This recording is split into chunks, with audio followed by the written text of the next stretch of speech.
I'm absolutely delighted to be here. Just ready to get going.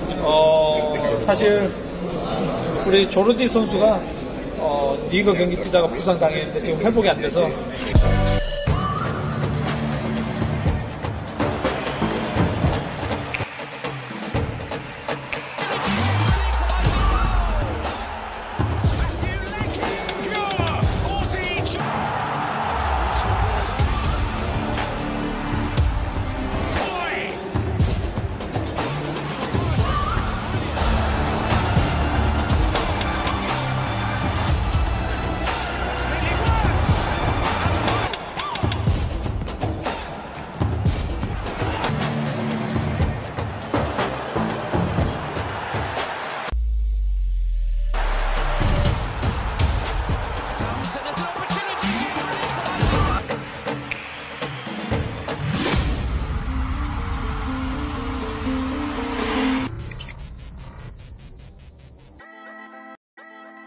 Viral ramai postingan di sosial media diduga hoaks soal permintaan maaf Elkan Bagot ke Shin Tae-yong.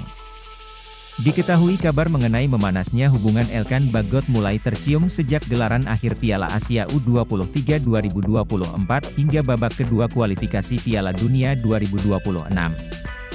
Elkan Bagot yang menjadi langganan timnas Indonesia terpaksa absen karena tak dipanggil Shin Tae-yong dalam laga akhir lawan Irak dan Filipina Juni 2024.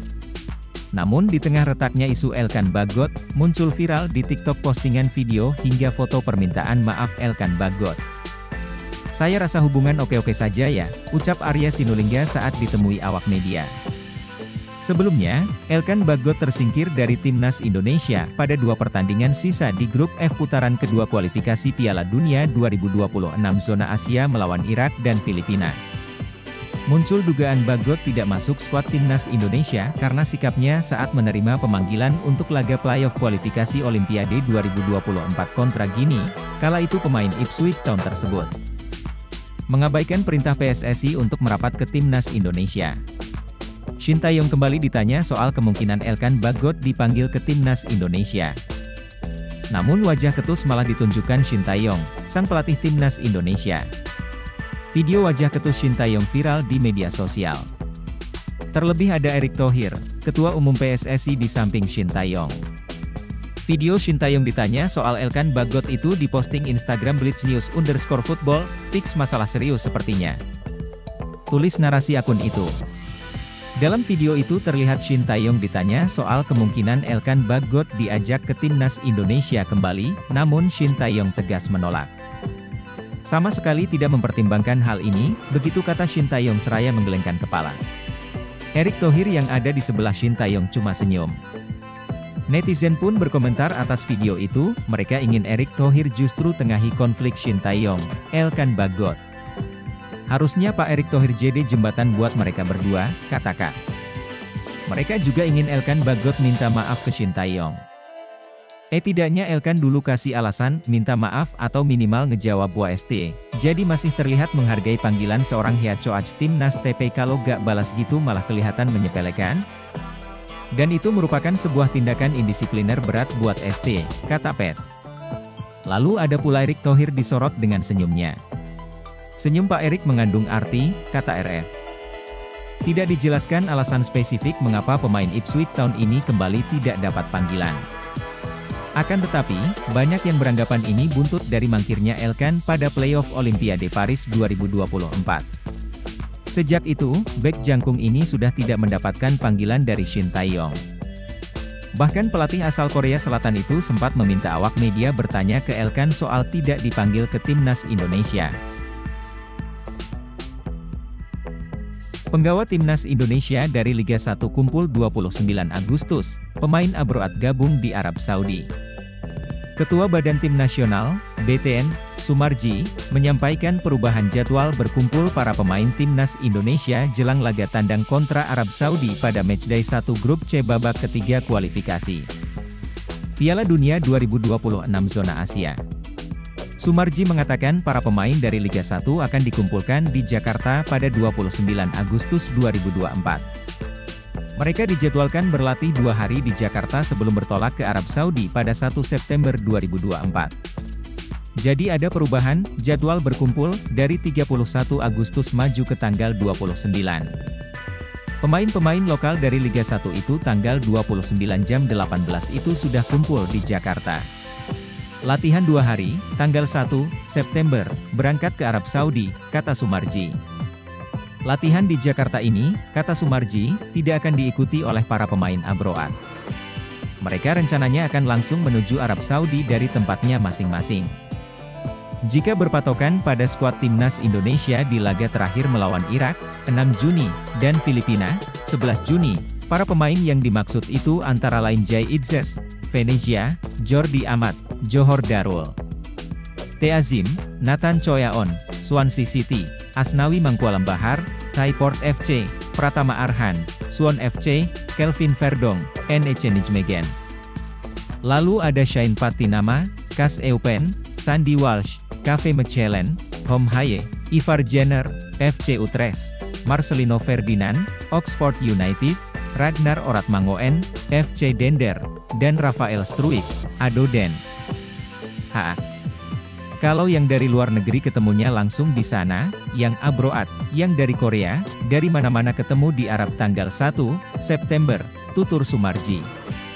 Tidak diketahui apakah Martin Paes, FC Dallas, akan diminta bergabung di Arab Saudi atau langsung ke Jakarta.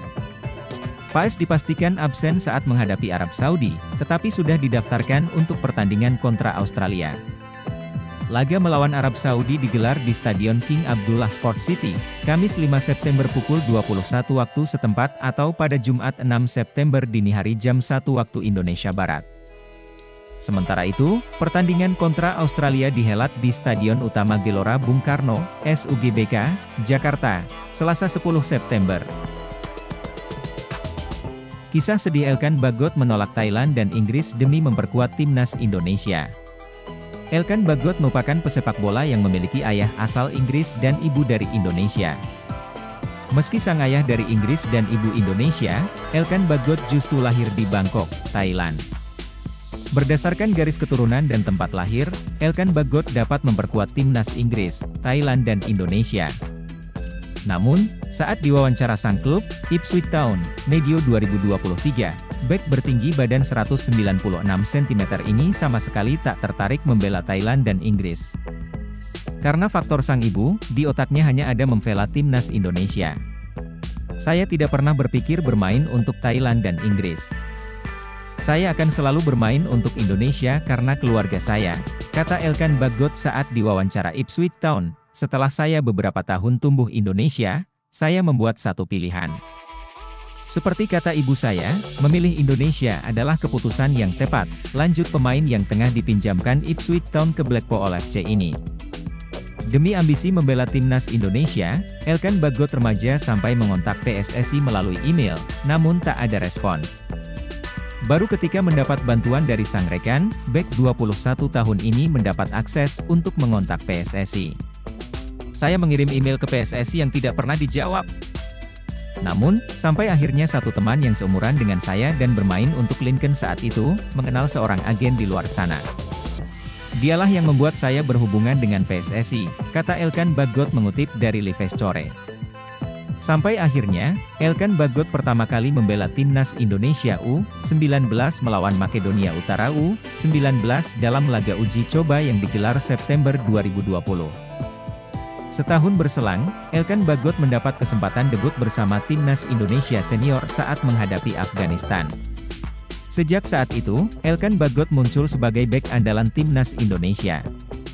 Dari 2021 hingga awal 2024, Elkan Bagot mencatatkan 22 caps bersama timnas Indonesia senior.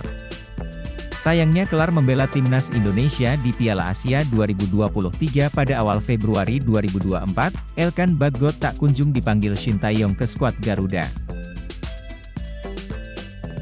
Shin Tae-yong respons peluang Elkan Bagot main di laga timnas Indonesia versus Arab Saudi dan Australia. Shin Tae-yong memberikan respons mengenai kemungkinan memanggil Elkan Bagot ke timnas Indonesia setelah Jordi Amat dipastikan absen untuk putaran ketiga kualifikasi Piala Dunia 2026 zona Asia. Skuad Garuda mempersiapkan diri untuk putaran ketiga kualifikasi Piala Dunia 2026 zona Asia, yang akan dimulai pada September 2024 mendatang. Timnas Indonesia akan melawat ke Jeddah untuk menghadapi Arab Saudi pada tanggal 5 September 2024 mendatang waktu setempat. Tim asuhan Shin Tae-yong kemudian akan menjamu Australia di Stadion Gelora Bung Karno, Jakarta, pada 10 September 2024 mendatang. Sama sekali tidak mempertimbangkan masalah ini, soal Elkan Bagot. Kata Shin Tae-yong kepada awak media, termasuk MNC Portal Indonesia, MPI, di Jakarta, Jumat, 23 Agustus 2024. Keputusan Shin Tae-yong termasuk mengejutkan. Sebab, Timnas Indonesia sejatinya krisis pemain di posisi belakang. Timnas Indonesia dipastikan takkan diperkuat Jordi Amat dan Justin Hubner di laga melawan Arab Saudi.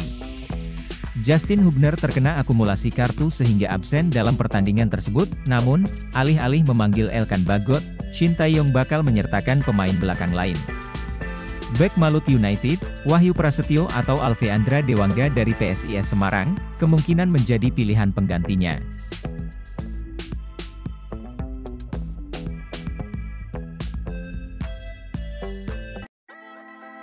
Pelatih Timnas Indonesia, Shin Tae-yong, kembali mempersiapkan skuad Garuda dengan penuh ketelitian untuk menghadapi dua laga krusial di kualifikasi Piala Dunia 2026 zona Asia. Timnas Indonesia dijadwalkan akan menghadapi dua lawan berat, yakni Arab Saudi dan Australia di grup C. Dalam persiapan ini, Shin Tae-yong akan memanggil 26 pemain yang diproyeksikan untuk memperkuat skuad Garuda, dengan susunan pemain yang diharapkan mampu bersaing di level tertinggi. Salah satu nama yang menarik perhatian adalah Martin Paes, kiper FC Dallas asal Belanda yang baru pertama kali dipanggil untuk membela Timnas Indonesia. Meski Paes dipastikan belum bisa diturunkan saat Indonesia melawat ke Arab Saudi pada Jumat, 6 September 2024. Namun, kehadirannya untuk laga melawan Australia di matchday kedua pada 10 September 2024 menjadi sorotan. Kiper berusia 26 tahun ini dinilai memiliki pengalaman berharga dari MLS, dan diharapkan bisa menjadi benteng tangguh di bawah mistar gawang Timnas Indonesia. Dalam kesempatan tersebut, Shin Tae-yong mengungkapkan beberapa pemain yang sebelumnya menjadi andalan Timnas Indonesia tidak dipanggil kali ini. Nama seperti Stefano Lillipali, yang telah lama berkiprah bersama skuad Garuda, tidak masuk dalam daftar 26 pemain. Selain itu, Malik Rizaldi yang masih dalam pemulihan cedera juga absen dari panggilan kali ini. Di lini serang, Shin Tae-yong kemungkinan besar akan mempercayakan kombinasi pemain muda berbakat dan berpengalaman. Nama-nama seperti Marcelino Ferdinand dan Witan Sulaiman, yang terus tampil konsisten baik di klub maupun di timnas, diharapkan bisa menjadi motor serangan tim. Marcelino Ferdinand, yang saat ini tengah berkiprah di Eropa bersama Oxford United, telah menunjukkan performa impresif dengan kemampuannya dalam membaca permainan dan mencetak gol dari lini tengah. Nama lain yang diperkirakan akan kembali dipanggil adalah Arhan Fikri. Gelandang muda Arema FC ini semakin bersinar setelah mengantarkan timnya menjuarai Piala Presiden 2024. Di turnamen tersebut, Arhan Fikri juga dinobatkan sebagai pemain muda terbaik, menjadikannya salah satu aset berharga bagi Timnas Indonesia. Kehadiran Arhan Fikri diharapkan mampu menambah kreativitas di lini tengah, bersaing dengan nama-nama besar seperti Tom Haye dan Ricky Kambuaya. Berbicara soal lini belakang, Timnas Indonesia masih akan mengandalkan duet solid Rizky Ridho dan Jordi Amat di jantung pertahanan. Kedua pemain ini telah menjadi tulang punggung lini belakang Timnas Indonesia dalam beberapa tahun terakhir. Selain itu, Jay Itzes dan Justin Hubner, yang juga berkiprah di Eropa, diprediksi akan melengkapi barisan pertahanan yang diharapkan kukuh saat menghadapi gempuran dari lawan-lawan berat seperti Arab Saudi dan Australia. Ula Romeni atau Mauro Zilja yang dipilih untuk Timnas Indonesia? Bungkus semua. Pengamat sepak bola, buka suara soal siapa sosok yang harus dinaturalisasi, antara Ula Romeni dan Mauro Zilja, untuk memperkuat lini serang Timnas Indonesia. Jika memang memungkinkan, kedua pemain ini harus diambil semua. Sebelumnya, sempat muncul sejumlah rumor soal sosok pemain yang akan dinaturalisasi untuk memperkuat lini depan Timnas Indonesia. Dari sekian banyak kandidat ada dua yang dinilai peluang paling besar. Mereka adalah Ula Romeni dan Mauro Zilja. Zildjian disebut sudah mengirimkan berkas-berkasnya ke PSSI. Saat ini, ia tinggal menunggu panggilan untuk terbang ke Indonesia, sementara Romeni, kendati tak terekspos, disebut sudah menjalin komunikasi dengan tim dari PSSI. Ia bahkan sudah saling mengikuti akun Instagram dengan Ketua Umum PSSI, Erick Thohir. Kalau keduanya bisa, bagus. Saya juga mengharapkan keduanya tersedia, kata Ropan, dalam siniar di kanal Sport TV Indonesia. Kalau dipilih salah satu, saya pilih Ula Romeni, karena ia main di kasta tertinggi. Namun, kalau diangkut keduanya, itu lebih hebat lagi. Sambungnya, Ula merupakan sosok pemain yang bagus. Terbukti, dalam 2 penampilannya di Eredivisie 2024, ia mencetak 2 gol. Jadi, ini pemain berbahaya juga. Kalau ia terus bisa mencetak gol, bukan tak mungkin timnas Belanda ambil dia. Kalau nanti pada laga ketiga ia bikin gol lagi, tim Belanda pasti akan lihat. Bukan tak mungkin, Ronald Koeman akan ambil untuk tim nasional, sama seperti kasus Tijani Reijers-Kan, tambahnya. PSSI pastikan calon pemain naturalisasi tambahan tiba di Indonesia pada September 2024. Anggota Exco PSSI, Arya Sinulinga, mengonfirmasi ada calon pemain naturalisasi tambahan yang hadir di Indonesia pada September 2024. Arya Sinulinga mengatakan, pemain itu akan tiba di kisaran 3 hingga 7 September 2024. Ada pemain keturunan yang sedang kami proses, tapi kami tak mau koar-koar untuk menyebutkan nama yang akan dinaturalisasi. Dokumen-dokumen sudah kami siapkan. Pemain ini harus menjalani proses terlebih dulu. Pemain ini akan lebih dulu ke Indonesia karena ada proses administrasi yang harus dilalui, kata Arya Sinulinga. Pemain baru bisa datang di atas pada 5 September 2024, atau ketika FIFA Matchday. Bisa saja datang tanggal 3, 4, 5, 6, 7 dan kita lihat nanti siapa yang akan hadir, lanjut orang kepercayaan Ketua Umum PSSI Erick Thohir ini. Setelah calon pemain naturalisasi ini tiba di tanah air, masih ada proses lanjutan seperti biasa. Mulai dari Kemenpora hingga Dewan Perwakilan Rakyat DPR setelah itu, akan ada proses lanjutan. Proses di Kemenpora, proses di Kemenkumham, naik ke Presiden dan proses ke DPR kita akan selesai pada 30 September 2024 dan dilantik tanggal 1 Oktober 2024, tegas Arya Sinulinga. Memprediksi, ada 2 pemain yang mungkin tiba di Indonesia, yakni Ula Romeni, FC Utrecht, dan Mauro Ziljestra, FC Volendam U21. Mauro Ziljestra terang-terangan mengaku kepada ex-pesepak bola Indonesia yang berkarier di Belanda, Yusa Nugraha, sudah mengirimkan semua berkas kepada PSSI. Ia hanya tinggal menunggu panggilan untuk datang ke Indonesia. Untuk Ula Romeni memang belum ada informasi yang valid. Namun, diyakini Ula Romeni juga sudah melakukan hal yang sama dengan Mauro Ziljestra. Jika benar kedua nama di atas didatangkan, betapa berbahayanya lini depan timnas Indonesia. Menarik menanti aksi timnas Indonesia di babak ketiga kualifikasi Piala Dunia 2020. Mengintip profil Mauro Ziljestra, striker potensial timnas Indonesia di kualifikasi Piala Dunia 2026. Pencarian talenta baru untuk memperkuat timnas Indonesia terus dilakukan oleh PSSI, terutama menjelang kualifikasi Piala Dunia 2026. Salah satu nama yang kini menjadi sorotan adalah Mauro Ziljestra, penyerang keturunan Indonesia yang bermain di klub Belanda, FC Volendam U21. Mauro Ziljestra disebut-sebut memiliki potensi besar untuk menjadi ujung tombak timnas Indonesia di kualifikasi tersebut, dan harapan publik tanah air untuk melihat Garuda berlaga di Piala Dunia semakin tinggi dengan kehadirannya. Mauro Ziljestra bukanlah nama yang asing di kalangan pencinta sepak bola muda di Belanda.